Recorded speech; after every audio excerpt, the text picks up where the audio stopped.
El lalarium o lalario es aquel altar que pertenece al culto doméstico de la antigua Roma. Los rituales eran oficiados por el paterfamilias. Estos dioses a los que se rendía culto se heredaban de padres a hijos y no existía ningún límite realmente en la cantidad de dioses a venerar.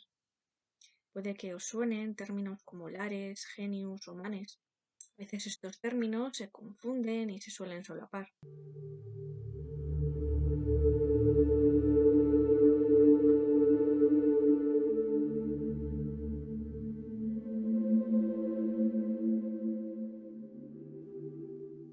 Los lares tienen su origen en la propiedad agrícola y la naturaleza domesticada. Existen dos tipos de lares. Uno, en cruces y caminos liminares en el exterior de la propiedad, y aquellos que permanecen dentro de la casa. Los que permanecen en el exterior se llaman lares campitales, dando origen muy seguramente a dioses liminares y tópicos, mientras que los que permanecían en la casa eran lares familiares.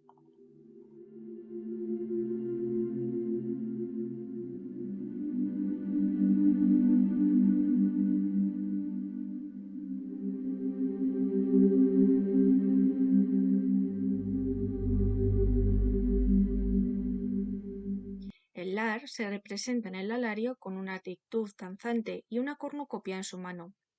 Es un joven de cabello rizado y una corona vegetal sobre su cabeza. Podía ser representado de manera individual o como dos de manera simbiótica.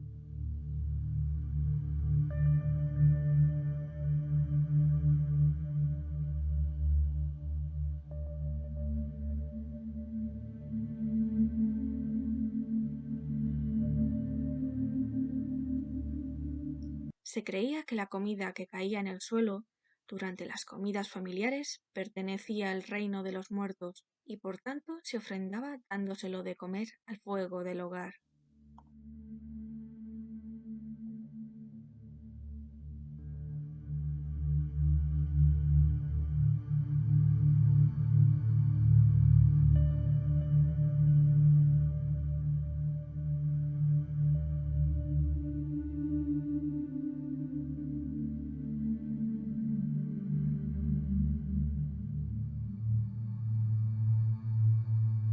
El genius no es un espíritu o deidad como tal, sino el alter ego que tenemos cada uno.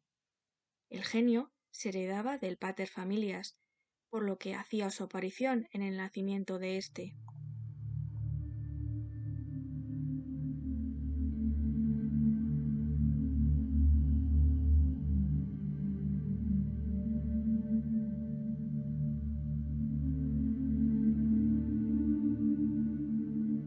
En el arario principal, situado en la cocina, el genio pertenecía al pater familias, mientras que en los lares exteriores era el genius augusti, la figura del emperador.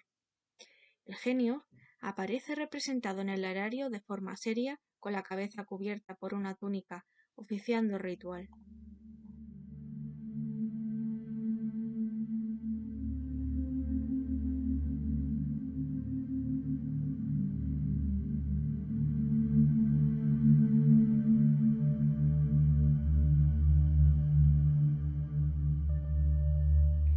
Los dioses penates eran los protectores de la casa. En su origen guardaban la despensa para conservar los alimentos, pero finalmente estos se trasladaron cerca del fuego del hogar junto a Vesta. Los penates, a diferencia del resto, eran elegidos según la conveniencia. No era raro, por tanto, que en los negocios se eligieran figuras, héroes o deidades que beneficiaran al negocio.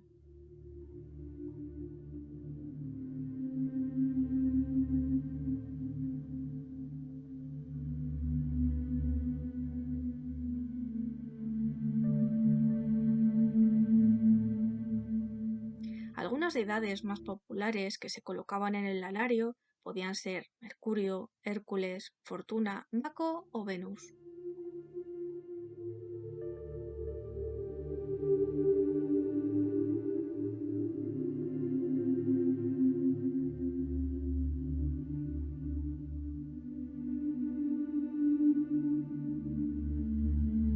Prendas que se realizaban en el culto doméstico solían ser no cruentas, como incienso, espelta, uvas.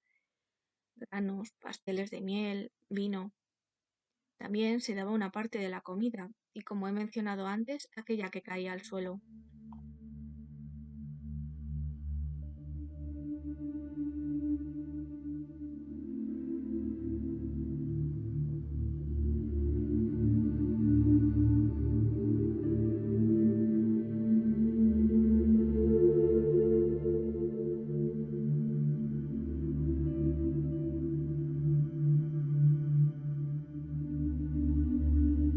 Sobre el culto a los antepasados dentro del alario no hay tanta información. Las imágenes Maiorum, las representaciones de cera de los muertos, pertenecen a otra estancia, no están cerca del alario, aunque esta tradición era propia de clases altas y tenían un significado más social y político que algo que tuviera que ver con el culto doméstico en realidad.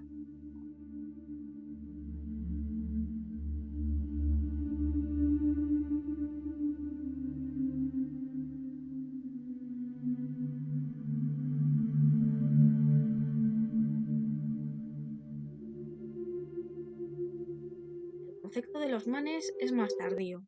¿Eran los espíritus de los antepasados? ¿Espíritus infernales? ¿Almas en penas y errantes?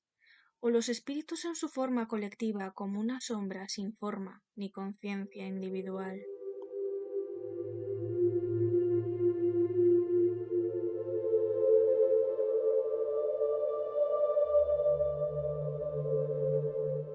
Sea como sea, se decía que permanecían cerca de la tumba más que tener un lugar en el lalario, aunque existen muchas festividades relacionadas con los antepasados, como las Lumeria, celebradas en mayo, en los que los espíritus volvían al mundo de los vivos, y más valía tenerlos contentos y aplacar su ira.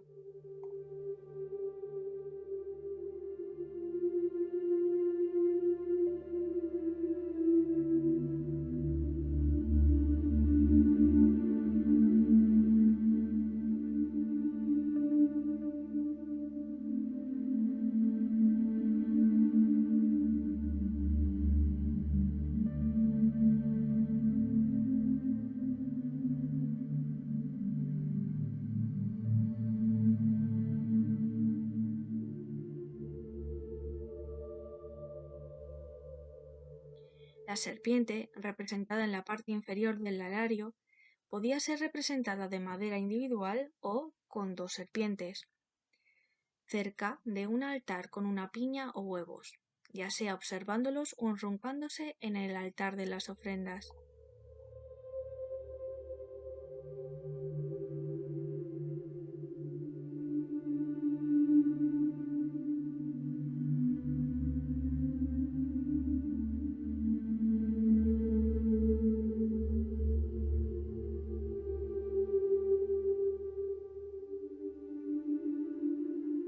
Estas serpientes se representaban con una cresta y barba para simbolizar el género masculino.